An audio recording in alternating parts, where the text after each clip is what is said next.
24th bit అండి.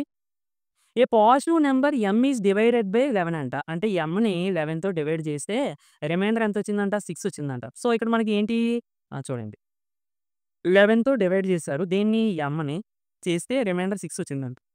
అంతే కదా! ఇది ఎంతో తెలీదు కాబట్టి నాకు కోషియంట్ q అని అనుకుంటున్నాను. సో, డివిజన్ అల్గోరిథం ప్రకారం డివిడెండ్ అంటే m ఈక్వల్ టు డివైజర్ అంటే 11 ఇంటూ కోషియంట్ అంటే q ప్లస్ రిమైండర్ 6. ఓకే. ఇలాగా పక్కన పెడదాము. నెక్స్ట్ చూడండి. ఇఫ్ 4m ప్లస్ 5 చూడండి. 4m ప్లస్ 5ని 11తో డివైడ్ చేస్తే రిమైండర్ ఎంతొస్తది అని అడుగుతున్నారు. అర్థమైందండి? mని 11తో డివైడ్ చేస్తే రిమైండర్ 6 వచ్చిందంట. 4m ప్లస్ 5ని 11తో డివైడ్ చేస్తే ఆన్సర్ రిమైండర్ ఎంతొస్తది అని అడుగుతున్నారు. సో, చూద్దాం. 4 ఇంటూ m ప్లస్ 1 ఇది రాసేసుకోవచ్చు కదా మొత్తానికి. ఏంటి? 11q ప్లస్ 6 ఈ ప్లస్ 5 అలాగే ఉంటది బై 11.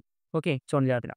సో, ఇంటూ చేసేసుకుంటే 4 into 11 44q plus 4 into 6 24 plus ఇది 5 నార్మల్‌గా ఉంటుంది by 11. So, 44q plus 29 by 11. So, నేను ఈ 11 ఏ విధంగా రాసుకోవచ్చండి? 44qకి రాసుకోవచ్చు ప్లస్ 29 బై 11. అంటే ఏం లేదు 11 దీనికి, దీనికి రాసుకున్నాం. ఓకేనండి. ఇప్పుడు చూడండి ఇక్కడ 11తో ఇది డివిజిబుల్ అయిపోతుంది సింపుల్‌గా. ఇక్కడ డివిజిబుల్ అవ్వట్లేదు. 11 2 జా 22 ఇంకా రిమైండర్ ఎంత మిగిలిపోతుందండి? 29కి 22 తీసేయండి. అంటే 7. So, 7 is the answer.